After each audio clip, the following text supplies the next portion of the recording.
ಜನಸೇವೆ ಹೆಸರಲ್ಲಿ ಸರ್ಕಾರಿ ಸಾರ್ವಜನಿಕ ಆಸ್ಪತ್ರೆ ಅಫ್ಜಲ್ಪುರದಲ್ಲಿ ಕೆಲ ಅಧಿಕಾರಿಗಳು ಮತ್ತು ಆರೋಗ್ಯ ರಕ್ಷಾ ಸಮಿತಿ ಅಧ್ಯಕ್ಷ ಮತ್ತು ಸದಸ್ಯರು ಮಾಡುತ್ತಿರುವ ಸೇವೆ ಮತ್ತು ಅಭಿವೃದ್ಧಿಯಾದರೂ ಏನು? ಆರೋಗ್ಯ ರಕ್ಷಾ ಸಮಿತಿ ಅಧ್ಯಕ್ಷರು ಮತ್ತು ಸದಸ್ಯರು ಅಫ್ಜಲ್ಪುರ್ ಸರ್ಕಾರಿ ಸಾರ್ವಜನಿಕ ಆಸ್ಪತ್ರೆಯಿಂದ ತಾಲೂಕಿನ ಬಡ ರೋಗಿಗಳಿಗೆ ಉತ್ತಮ ಗುಣಮಟ್ಟದ ಆರೋಗ್ಯ ಸೇವೆ ನೀಡುವಲ್ಲಿ ನಡೆದ ಸಭೆಗಳೆಷ್ಟು, ಅವುಗಳಲ್ಲಿ ಕೈಗೊಂಡ ನಿರ್ಣಯಗಳು ಯಾವ್ಯಾವು, ಆತ್ಮಸಾಕ್ಷಿಯಾಗಿ ಹೇಳಬಲ್ಲರ ಎಂಬ ಪ್ರಶ್ನೆಗಳಿವೆ. ಡಾಕ್ಟರ್ ಅಭಯ್ ಕುಮಾರ್ ಅನ್ನೋ ವೈದ್ಯನ ಮೇಲೆ ಲೋಕಾಯುಕ್ತ ನ್ಯಾಯಾಲಯದಲ್ಲಿ ವಿಚಾರಣೆ ನಡೆಯುತ್ತಿದ್ದರೂ ಡಾಕ್ಟರ್ ಅಭಯ್ ಕುಮಾರ್ ವೈದ್ಯನನ್ನು ಅಫ್ಜಲ್ಪುರ್ ಸರ್ಕಾರಿ ಸಾರ್ವಜನಿಕ ಆಸ್ಪತ್ರೆಯ ಸಿಎಂ ಹುದ್ದೆಯಲ್ಲಿ ತಂದು ಕೂಡಿಸುವ ಅವಶ್ಯಕತೆ ಇತ್ತಾ ಎಂಬ ಪ್ರಶ್ನೆಗಳಿಗೆ ಶಾಸಕರು ಉತ್ತರಿಸಬೇಕಾಗಿದೆ. ಅಥವಾ ಗೊತ್ತಿತ್ತು ಇಂತಹ ಭ್ರಷ್ಟಾಚಾರಕ್ಕಾಗಿಯೇ ತಂದು ಕೂಡಿಸಿರೋದಾ ಅನ್ನೋ ಪ್ರಶ್ನೆಗಳಿಗೆ ಆರೋಗ್ಯ ರಕ್ಷಾ ಸಮಿತಿ ಅಧ್ಯಕ್ಷರು ಮತ್ತು ಸದಸ್ಯರು ಉತ್ತರಿಸಬೇಕಾಗಿದೆ.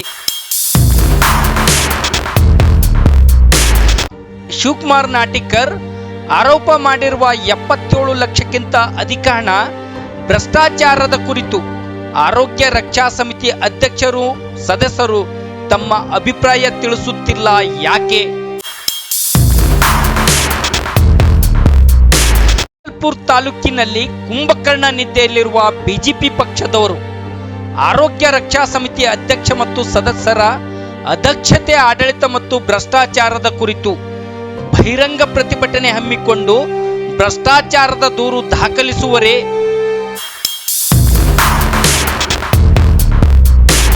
ಅಫ್ಜಲ್ಪುರ್ ಬ್ಲಾಕ್ ಕಾಂಗ್ರೆಸ್ ಅಧ್ಯಕ್ಷ ರಮೇಶ್ ಪೂಜಾರಿಯವರು ಜನಪರ, ನ್ಯಾಯಪರ ಮತ್ತು ತಾಲೂಕಿನ ಸರ್ಕಾರಿ ಸಾರ್ವಜನಿಕ ಆಸ್ಪತ್ರೆಯ ಹಿತಾಸಕ್ತಿ ಪರ ಅನ್ನೋದಾದರೆ ಈ ಭ್ರಷ್ಟಾಚಾರದ ಕುರಿತು ತಮ್ಮ ಪಕ್ಷದ ನಿಲುವು ಏನು ಅನ್ನೋದು ಸ್ಪಷ್ಟಪಡಿಸುವರೇ ಎಂಬ ಪ್ರಶ್ನೆಗಳು ಕೇಳಿಬರುತ್ತಿವೆ. ಅಫ್ಜಲ್ಪುರ್ ಸರ್ಕಾರಿ ಸಾರ್ವಜನಿಕ ಆಸ್ಪತ್ರೆ ಭ್ರಷ್ಟಾಚಾರದ ವಾಸನೆ ಗಬ್ಬೆದ್ದು ನಾರುತ್ತಿದೆ.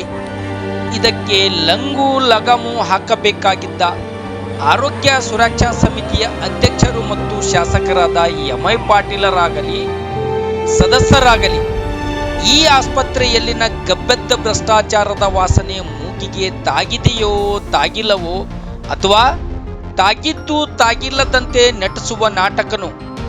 ಡಾಕ್ಟರ್ ಅಭಯ್ ಕುಮಾರ್ ಅಂತೂ ಅಫ್ಜಲ್ಪುರ್ ಸರ್ಕಾರಿ ಸಾರ್ವಜನಿಕ ಆಸ್ಪತ್ರೆಯಲ್ಲಿನ ದಾಖಲಾಗುವ ಒಳ ರೋಗಿಗಳಿಗೆ ನೀಡುವ ಊಟ ಮತ್ತು ಉಪಹಾರದ ಹಣವಂತೂ ದೋಚಿ ತಿಂದು ತೇಗಿ ದಕ್ಕಿಸಿಕೊಳ್ಳುವ ತಾಕತ್ತು ಸೂಕ್ಷ್ಮವಾಗಿ ಗಮನಿಸಿದ್ದರೆ ತಾಲೂಕಿನ ಆಡಳಿತ ಪಕ್ಷದವರ ಹಣದ ದಾಹ, ವಿರೋಧ ಪಕ್ಷದವರ ಹೇಡಿತನ ಮತ್ತು ಹೊಂದಾಣಿಕೆ ರಾಜಕೀಯ, ಕೆಲವು ನಾಡು ನೆಲ ಜಲ ದಲಿತ ಪರ, ನ್ಯಾಯಪರ, ರೈತ ಪರ ಅನ್ನೋ ಡೊಳ್ಳು ಪಳ್ಳು ಸಂಘಟನೆಯ ಸಣ್ಣತನ, ಗೋಧಿ ಮಾಧ್ಯಮಗಳ ಹೇಡಿತನ ಎದ್ದು ಕಾಣುತ್ತಿದೆ.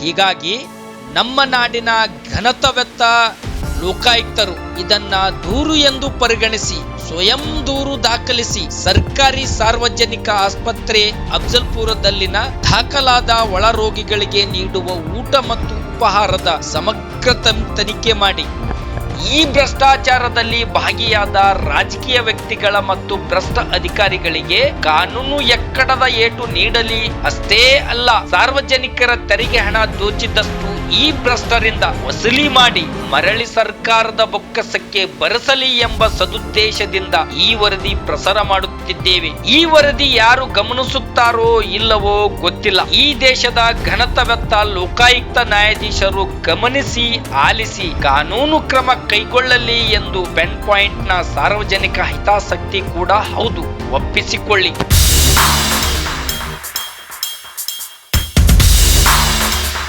ಸರ್ಕಾರಿ ಸಾರ್ವಜನಿಕ ಆಸ್ಪತ್ರೆಯಲ್ಲಿ ದಾಖಲಾಗುವ ಒಳ ರೋಗಿಗಳಿಗೆ ನೀಡುವ ಊಟ ಮತ್ತು ಉಪಹಾರದಲ್ಲಿನ ಭ್ರಷ್ಟಾಚಾರದ ಆರೋಪ ಕೇಳಿ ಬರುತ್ತಿರುವುದು ಇದೇ ಮೊದಲೇನಲ್ಲ.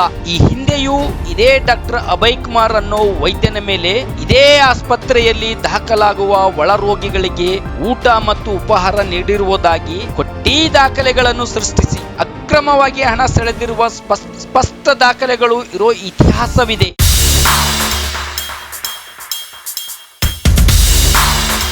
ಇಡೀ ದೇಶದಲ್ಲೇ ಕೋವಿಡ್ ಅನ್ನೋ ಮಹಾಮಾರಿ ಕಾಣಿಸಿಕೊಂಡಾಗ ಇದೇ ಸರ್ಕಾರಿ ಸಾರ್ವಜನಿಕ ಆಸ್ಪತ್ರೆಯ ಆಡಳಿತ ನಿರ್ವಹಣೆ ಮಾಡಿಕೊಂಡು ಹೋಗಿದ್ದು ಡಾಕ್ಟರ್ ಸುಶೀಲ್ ಅಂಬುರೆ ಅನ್ನೋ ವೈದ್ಯರು. ಆ ಅವಧಿಯಲ್ಲಿ ಇದೇ ಸರ್ಕಾರಿ ಸಾರ್ವಜನಿಕ ಆಸ್ಪತ್ರೆಯಲ್ಲಿ ದಾಖಲಾದ ಒಳ ರೋಗಿಗಳಿಗೆ ಊಟ ಮತ್ತು ಉಪಹಾರ ನೀಡಿದ್ದು ಸಂಘ ಸಂಸ್ಥೆಗಳು ಅನ್ನೋದು ಅವತ್ತಿನ ಆಸ್ಪತ್ರೆ ಮುಖ್ಯ ಅಧಿಕಾರಿಯಾದ ಡಾಕ್ಟರ್ ಸುಶೀಲ್ ಅಂಬುರೆ ವೈದ್ಯಾಧಿಕಾರಿಗಳು ನೀಡಿರುವ ದಾಖಲೆಗಳು ಸಾಕ್ಷೀಕರಿಸುತ್ತಿವೆ.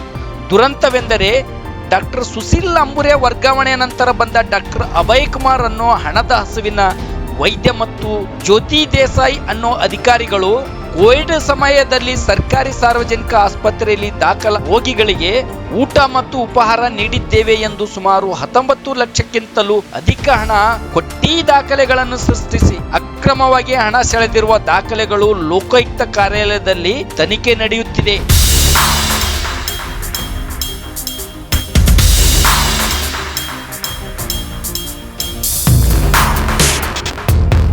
ಯಾವಾಗ ಉದಂತ ನ್ಯೂಸ್ ಸರ್ಕಾರಿ ಸಾರ್ವಜನಿಕ ಆಸ್ಪತ್ರೆ ಅಫ್ಜಲ್ಪುರದಲ್ಲಿ ಭ್ರಷ್ಟಾಚಾರದ ಕುರಿತು ಒಂದರಂತೆ ಮಾಹಿತಿ ದಾಖಲೆಗಳು ಕಲೆ ಹಾಕಿ ಸುದ್ದಿ ಪ್ರಸಾರಕ್ಕೆ ಕೈ ಹಾಕಲಾರಂಭಿಸಿತ್ತು, ಈ ಭ್ರಷ್ಟಾಚಾರದಲ್ಲಿ ಭಾಗಿಯಾದ ಜ್ಯೋತಿ ದೇಸಾಯಿ ಅನ್ನೋ ಅಧಿಕಾರಿ ಇಡೀ ಆಸ್ಪತ್ರೆ ಸಿಬ್ಬಂದಿಗಳ ಜೊತೆಗೂಡಿ ಉದಂತ ನ್ಯೂಸ್ ದವರು ಕರ್ತವ್ಯಕ್ಕೆ ಅಡ್ಡಿಪಡಿಸುತ್ತಿದ್ದಾರೆ ಎಂದು ಅಫ್ಜಲ್ಪುರ್ ಪೊಲೀಸ್ ಠಾಣೆಗೆ ದೂರು ದಾಖಲಿಸುವುದಕ್ಕೆ ಮುಂದಾಗಿತ್ತು. ಉದಂತ ನ್ಯೂಸ್ ಬಳಿ ಭ್ರಷ್ಟಾಚಾರದ ದಾಖಲೆಗಳು ಠಾಣಾಧಿಕಾರಿಗಳ ಗಮನಕ್ಕೆ ತರುವುದಷ್ಟೇ ಅಲ್ಲ, ಲೋಕಾಯುಕ್ತ ಕಾರ್ಯಾಲಯದಲ್ಲಿ ತನಿಖೆ ನಡೆಯುತ್ತಿದೆ ಎಂದು ದಾಖಲೆಗಳ ಸಮೇತ PSI ಸೋಮಲಿಂಗ್ ಒಡೆಯರ್ ಗಮನಕ್ಕೆ ತರಲಾಯಿತು. ಆದಾಗಿಯೂ ನೀವು ಉದಂತ ನ್ಯೂಸ್ ಮೇಲೆ ದೂರು ದಾಖಲಿಸುವುದು ಖಚಿತ ಅನ್ನೋದಾದರೆ ಉದಂತ ನ್ಯೂಸ್ ರಿಜಿಸ್ಟರ್ ಪೋಸ್ಟ್ ಮೂಲಕ ಪೊಲೀಸ್ ಠಾಣೆಗೆ ದೂರು ನೀಡಿದೆ, ಆನ್ಲೈನ್ ಮೂಲಕ ದೂರು ನೀಡಿದೆ, ಅಲ್ಲದೆ ಜಿಲ್ಲಾ ಪೊಲೀಸ್ ವರಿಷ್ಠಾಧಿಕಾರಿಗಳಿಗೆ ದೂರು ನೀಡಿರುವ ದಾಖಲೆಗಳಿವೆ. ಈ ಕುರಿತು ಇವತ್ತಿಗೂ ಅಫ್ಜಲ್ಪುರ್ ಪೊಲೀಸ್ ಠಾಣೆಯಿಂದ ವಿಚಾರಣೆ ಮಾಡಿಲ್ಲ ಯಾಕೆ ಅನ್ನೋ ಪ್ರಶ್ನೆಗಳಿಗೆ ಅಂದಿನ PSI ಈ ಹಿಂದಿನ ಇದೇ ಸರ್ಕಾರಿ ಸಾರ್ವಜನಿಕ ಆಸ್ಪತ್ರೆಯ ವೈದ್ಯರಾದ ವಿನೋದ್ ರಾಠೋಡ್ ಮಧ್ಯ ಆದ ಒಳ ಒಪ್ಪಂದ ಏನು ಅನ್ನೋದು ಪೊಲೀಸ್ ತನಿಖೆಯಿಂದಲೇ ತಿಳಿಯಬೇಕಾಗಿದೆ. ಇದನ್ನೆಲ್ಲ ಸೂಕ್ಷ್ಮವಾಗಿ ಗಮನಿಸಿದ PSI ಸೋಮಲಿಂಗ್ ಒಡೆಯರ್ ಸುಮಾರು 60 ಜನರಿಗಿಂತಲೂ ಹೆಚ್ಚು ಸಿಬ್ಬಂದಿಗಳೊಂದಿಗೆ ದೂರು ನೀಡಲು ಬಂದ ಜ್ಯೋತಿ ದೇಸಾಯಿ, ವಿನೋದ್ ರಾಠೋಡ್, ಭುವನೇಶ್ವರಿ, ರಾಜೇಶ್ವರಿ ಬಡಗೇರ್ ಮತ್ತವರ ಸಿಬ್ಬಂದಿಗಳು ಬಂದ ದಾರಿ ನೆಲ ನೋಡುತ್ತಲೇ ಹಿಂತಿರುಗಿದ ಇತಿಹಾಸ ಇನ್ನೂ ಹಸಿಯಾಗಿ ಲೋಕಾಯುಕ್ತ ಕಾರ್ಯಾಲಯದಲ್ಲಿ ಪ್ರಕರಣ ನಡೆಯುತ್ತಿರುವಾಗಲೇ ಶಾಸಕರಾದ MI ಪಾಟೀಲರು ಸರ್ಕಾರಿ ಸಾರ್ವಜನಿಕ ಆಸ್ಪತ್ರೆಯಲ್ಲಿ ದಾಖಲಾಗುವ ಒಳ ರೋಗಿಗಳಿಗೆ ತಿನ್ನೋ ಅನ್ನದ ಹಣದಲ್ಲಿ ಹಣ ಬಾಕುವ ಹಣದ ಹಸುವಿನ ಡಾಕ್ಟರ್ ಅಭಯ್ ಕುಮಾರ್ ವೈದ್ಯನನ್ನು ಅಫ್ಜಲ್ಪುರ್ ಸರ್ಕಾರಿ ಸಾರ್ವಜನಿಕ ಆಸ್ಪತ್ರೆಗೆ ತಂದು ಕೂಡಿಸಿದ್ದು ಯಾಕೆ ಅನ್ನೋ ಪ್ರಶ್ನೆಗಳು ಮೊಳಕೆ ಒಡೆಯುತ್ತಿವೆ. ಅಫ್ಜಲ್ಪುರ್ ಸರ್ಕಾರಿ ಸಾರ್ವಜನಿಕ ಆಸ್ಪತ್ರೆಯ ಲೋಕಾಯುಕ್ತ ನ್ಯಾಯಾಲಯದಲ್ಲಿ ಡಾಕ್ಟರ್ ಅಭಯ್ ಕುಮಾರ್ ಮತ್ತು ಜ್ಯೋತಿ ದೇಸಾಯಿ ಹಾಗೂ ರಾಜೇಶ್ವರಿ ಬಡಿಗೇರ್ ಮೇಲೆ ಸರ್ಕಾರಿ ಸಾರ್ವಜನಿಕ ಆಸ್ಪತ್ರೆ ದಾಖಲಾಗುವ ಒಳ ರೋಗಿಗಳಿಗೆ ನೀಡುವ ಊಟ ಮತ್ತು ಉಪಹಾರದ ವಿಚಾರಣೆ ನಡೆಯುತ್ತಿರುವಾಗಲೇ ಈ ಭ್ರಷ್ಟಾಚಾರದ ಆರೋಪದಿಂದ ಮುಕ್ತರಾಗಲು ಡಾಕ್ಟರ್ ವಿವೇಕಾನಂದ ಟೆಂಗ್ಳೆ ಅವರನ್ನು ಯಾಮರ್ಸಿ ಲೋಕಾಯುಕ್ತರಿಗೆ ಬರೆದ ಪತ್ರವೇನು?